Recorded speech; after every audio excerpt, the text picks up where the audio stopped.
Bro. Hi friends, welcome to Shanti Samayal. இப்போ கடையில் வாங்கின கொழுக்கட்டை மாவில் நான் ஓட்டடை சேர்ப்பேன். அரிசி மாவு, இதில் எள்ளு 1 ஸ்பூன் 1.5 ஸ்பூன் இருக்கும். இது நல்லா க்ளீன் பண்ணி கழுவி வச்சுருக்கேன். 2 ஸ்பூன் கடலைப்பருப்பு, இதை நல்லா கழுவிக்கணும். தண்ணி ஊற்றி இதுதான் நல்லாயிருக்கும் கொடுக்கணும்.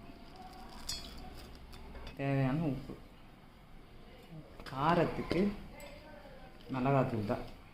இதெல்லாம் இந்த 1 ஸ்பூன் மிளகாத்தூள் போட்டுக்கிறேன். 1 கப் அரிசி போட்டோம் இல்லையா, 1 கப்.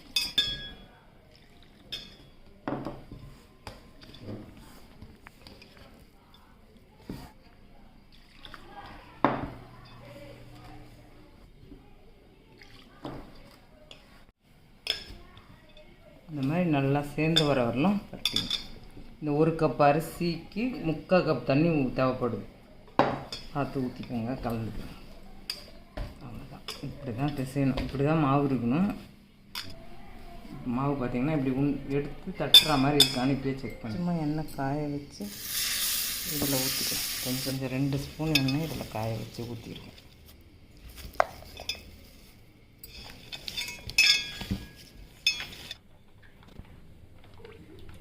எண்ணெயை கட் பண்ணி ஊற்றிக்கலாம். காயட்டும். எண்ணெய் காயத்துக்குள்ளே நம்ம அதை தட்டிக்கிட்டு வந்துடலாம். இந்த கவரையும் நம்ம ஓட்டடை தட்டை யூஸ் பண்ணிக்கலாம். இதெல்லாம் இப்படி சின்ன உருண்டையாக எடுத்துட்டு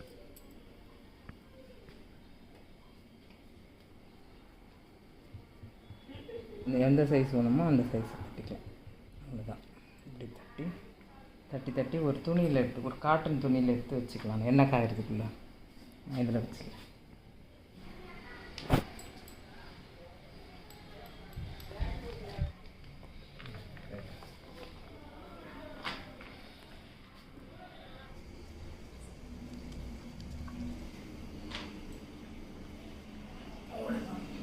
எல்லாத்தையும் தட்டி வச்சு நல்லா காஞ்சிடுச்சு. அதை எடுத்துகிட்டு வந்துடும். அதை எப்படி திரும்ப எடுக்கணும், இந்த மாதிரி பட்டையான தோசை கரண்டி வச்சு இந்த துணியை இப்படி தூக்கி இப்படி உள்ள விட்டால் உடையாமல் எடுத்துகிட்டு வரும். இது என்ன காஞ்சிடுச்சான்னு ஒரு வாட்டி செக் பண்ணிக்கலாம் கொஞ்சமாக. ஓகே, காஞ்சிடுச்சு. அப்போ தைரியமாக போகலாம்.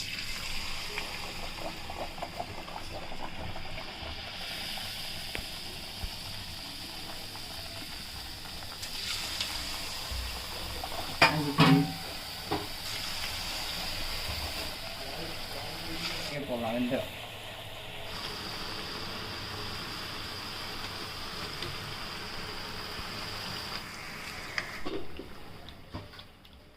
சலசலப்புலாம் அடங்கிடுச்சு பாருங்க. நல்லா சிவந்துடுச்சு. அவ்வளோதான். நல்லா இருக்கும். கரெக்டாக இருக்கும்.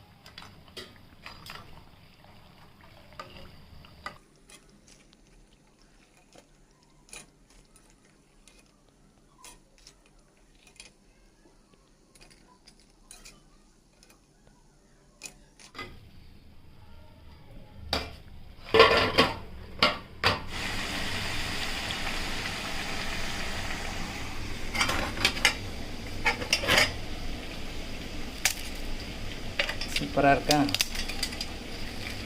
முட்டை.